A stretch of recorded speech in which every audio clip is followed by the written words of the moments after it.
pertama yaitu latar belakang. Kecelakaan kerja merupakan masalah yang sangat penting karena dapat merugikan pekerja dan perusahaan.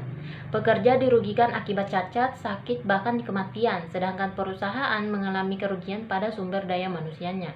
Tercapainya tingkat keselamatan yang tinggi diperlukan pemeliharaan dan penggunaan peralatan kerja serta mesin yang produktif dan efisien. Penggunaan alat pelindung diri merupakan upaya melindungi pekerja dari kecelakaan kerja. Ketersediaan APD yang memadai merupakan salah satu aspek penting dalam mendorong kepatuhan pekerja. Ketika APD tersedia dalam kondisi yang baik dan cukup, pekerja lebih cenderung menggunakan dengan benar.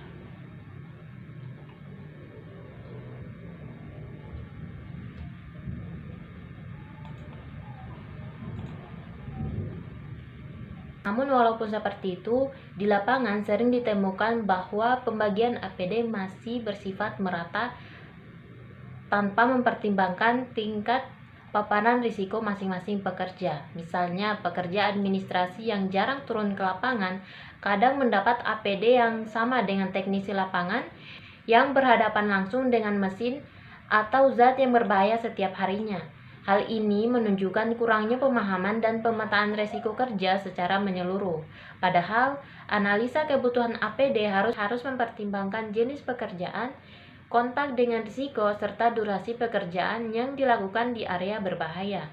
Dengan berbagai urgensi tersebut, maka penelitian mengenai analisa kebutuhan jumlah alat pelindung diri bukan sekedar kajian akademik saja, tetapi juga solusi nyata bagi dunia kerja saat ini dan masa depan.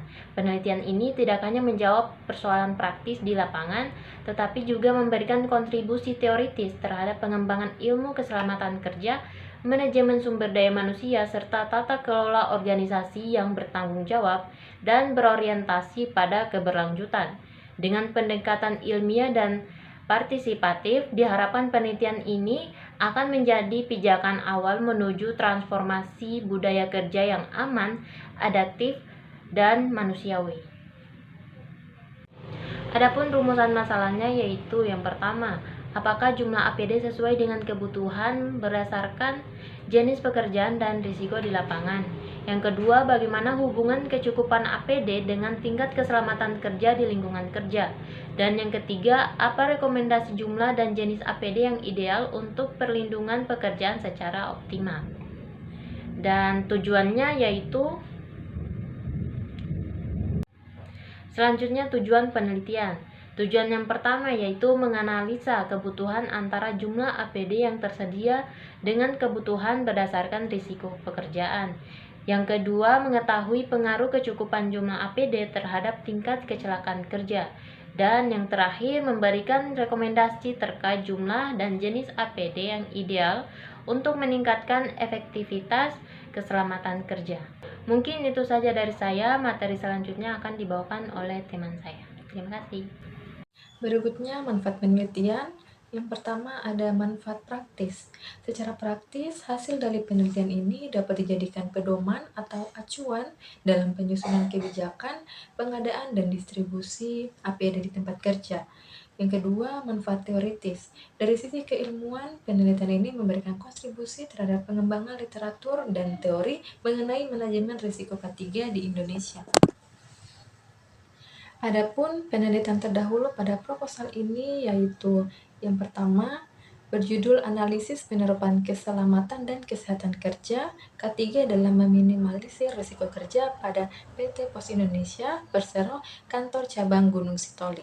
Penelitian ini bertujuan untuk mengukur tingkat kepatuhan pegawai dan staf kantor PT Pos Indonesia Cabang Gunung Sitoli dalam menjalankan tugasnya yang dihadapkan pada beberapa tantangan keselamatan dan kesehatan kerja.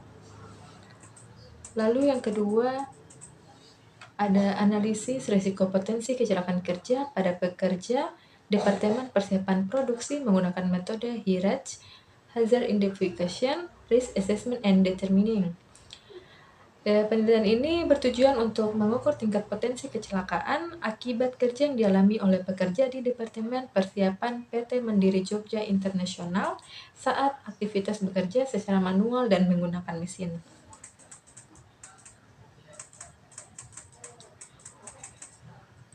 Yang ketiga, berjudul Analisis Penerapan Manajemen Keselamatan dan Kesehatan Kerja ketiga pada proyek konstruksi di Indonesia. Penelitian ini bertujuan untuk mengetahui pelaksanaan manajemen ketiga pada proyek konstruksi di Indonesia. Metode yang digunakan pada penelitian ini yaitu melalui studi literatur dengan menelaah beberapa proyek konstruksi di Indonesia dan analisis prinsip ketiga yang ada. Lalu yang keempat ada penerapan sistem manajemen keselamatan dan kesehatan kerja ketiga pada bidang pekerjaan konstruksi dan kesehatan pada revitalisasi bangunan sekolah SMA Negeri 5 Medan. Penelitian ini bertujuan untuk mengetahui penerapan ketiga pada bidang pekerjaan konstruksi pada revitalisasi bangunan sekolah SMA Negeri 5 Medan. Metode yang digunakan yaitu deskripsi kualitatif untuk mendeskripsikan secara menyeluruh dan utuh mengenai penerapan sistem manajemen keselamatan dan kesehatan kerja. Yang kelima, Hidayatul Diana Prameswari dan Nur Cahyadi 2024 penelitian berjudul Analisis Penerapan Keselamatan dan Kesehatan Kerja ketiga pada proyek konstruksi PT XYZ di Kota Gresik. Penelitian ini bertujuan untuk mengidentifikasi faktor penyebab kecelakaan kerja di PT XYZ dan mengembangkan solusi untuk meningkatkan keselamatan di tempat kerja. Adapun metode yang digunakan pada penelitian ini yaitu kombinasi antara teknik deskriptif, kualitatif, dan analisis observasi lapangan dengan data primer diperoleh dari wawancara dengan manajer K3 dan data sekunder dari dokumentasi perusahaan. Yang keenam, Aditya Indra Utama dan Cyril Westo 2003 penelitian ini berjudul Analisis Keselamatan dan Kesehatan Kerja ketiga dan Disiplin Kerja terhadap Produktivitas Kerja Karyawan pada PT Datascript Pulau Gadung. Penelitian ini bertujuan untuk mengetahui pengaruh antara variabel kesehatan serta keselamatan kerja dan juga disiplin kerja terhadap produktivitas kerja pada karyawan PT. Datascript yang berada di Jakarta menggunakan metode pendekatan kuantitatif dengan metode penelitian yang menghasilkan pada analisis data berdasarkan angka-angka. Yang ketujuh, Ferdinand Fasa, Andre Felix Setiawan, dan Niko Agni Junaidi 2024 penelitian yang berjudul Analisis Kesadaran Pekerja terhadap Penggunaan Alat Pelindung Diri APD pada Pekerjaan di Ketinggian dalam Proyek Konstruksi. Penelitian ini bertujuan untuk mengidentifikasi tingkat kesadaran pekerja dalam penggunaan APD saat bekerja di ketinggian pada proyek konstruksi. Adapun metode yang digunakan pada penelitian ini yaitu survei dan analisis dengan pendekatan kuantitatif, di mana data dikumpulkan melalui kuesioner yang divalidasi oleh ahli di bidang K3. Yang kedelapan yaitu Randi Maulana Harimurti Widowo dan W. Tejabirawa 2003. Penelitian berjudul Analisis Keselamatan dan Kesehatan Kerja di Apartemen di Spring Lake menggunakan metode hierarki. Penelitian ini bertujuan untuk mengidentifikasi bahaya kecelakaan kerja tersebut, baik dari besarnya risiko, besarnya dampak yang ditimbulkan, serta bagaimana langkah-langkah pencegahannya. Metode penelitian ini melalui observasi lapangan terhadap objek penelitian dan fokus pada bagian pemeliharaan generator safe dan lift operator kebersihan.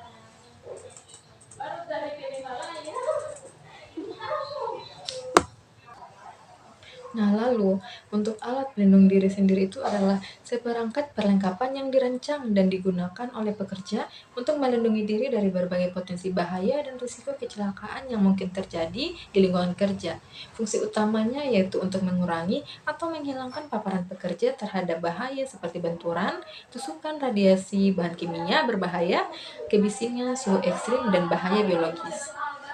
Dengan demikian, penggunaan APD menjadi langkah krusial dalam upaya menciptakan lingkungan kerja yang aman dan sehat.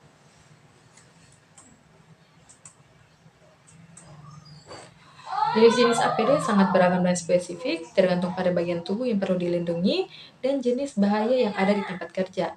Misalnya, untuk melindungi kepala digunakan helm keselamatan, mata dan wajah dilindungi dengan kacamata atau pelindung wajah, sistem pernapasan dilindungi dengan masker atau respirator, tangan dilindungi dengan sarung tangan yang sesuai, tubuh dilindungi dengan pakaian pelindung khusus, dan kaki dilindungi dengan sepatu keselamatan. Pemilihan APD yang tepat harus didasarkan pada hasil identifikasi dan analisis risiko yang cermat terhadap setiap pekerjaan. Efektivitas APD sangat bergantung pada beberapa faktor, termasuk pemilihan yang tepat, ukuran yang sesuai dengan pengguna, kondisi APD yang baik, serta cara penggunaan dan pemeliharaan yang benar.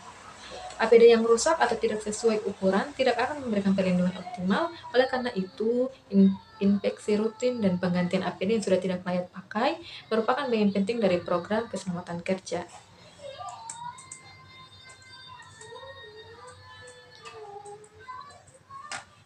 Adapun definisi dan klasifikasi APD berdasarkan jenis perlindungannya, itu yang pertama itu ada pelindung kepala, berfungsi untuk melindungi kepala dari benturan benda jatuh, pukulan, atau kontak dengan listrik.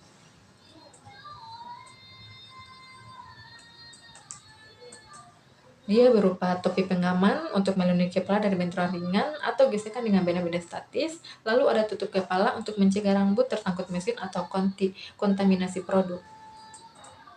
Lalu ada pelindung mata.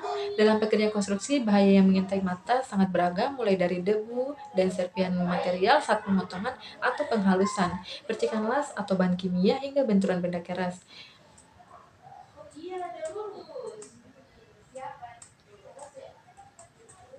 Alat pelindung mata berupa kacamata keselamatan, gelas keselamatan, pelindung wajah, dan topeng las yang digunakan untuk melindungi mata dan wajah dari radiasi UV dan IR, percikan logam cair, dan panas ekstrim saat pengelasan. Lalu ada pelindungan telinga. Dalam lingkungan konstruksi yang penuh risiko, perlindungan mata dan telinga adalah prioritas utama. Bahaya pada mata meliputi debu, percikan material, dan benturan, sehingga penggunaan kacamata keselamatan, pelindung wajah, atau kedok las yang sesuai dengan jenis pekerjaan sangatlah penting.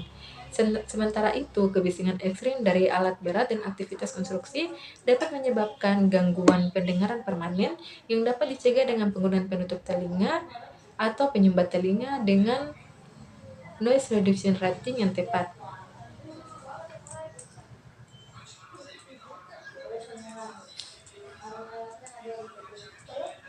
Lalu ada alat pelindung pernapasan. Dalam lingkungan konstruksi, pekerja seringkali terpapar berbagai kontaminasi udara berbahaya yang dapat mengancam kesehatan sistem pernapasan.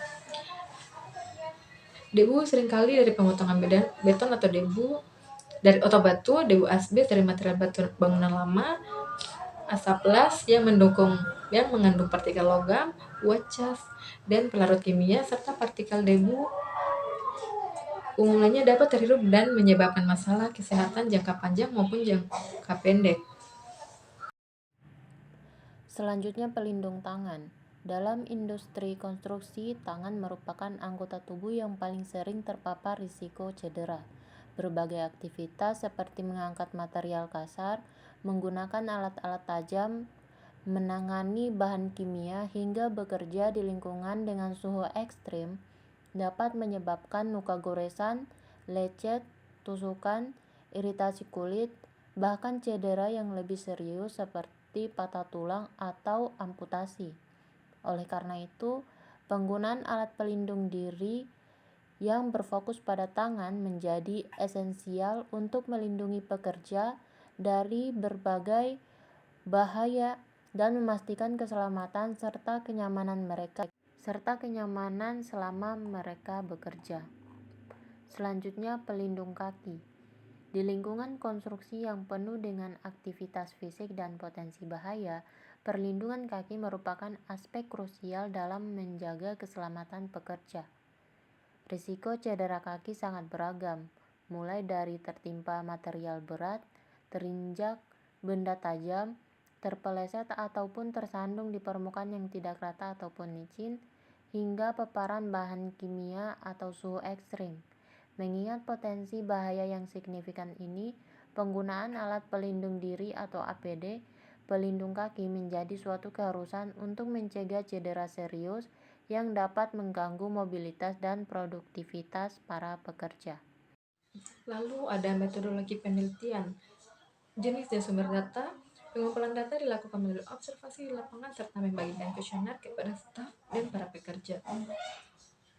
Metode penelitian, metode yang digunakan yaitu metode kuantitatif, di mana data dikaji secara kuantitatif untuk mengetahui tingkat kepatuhan K3.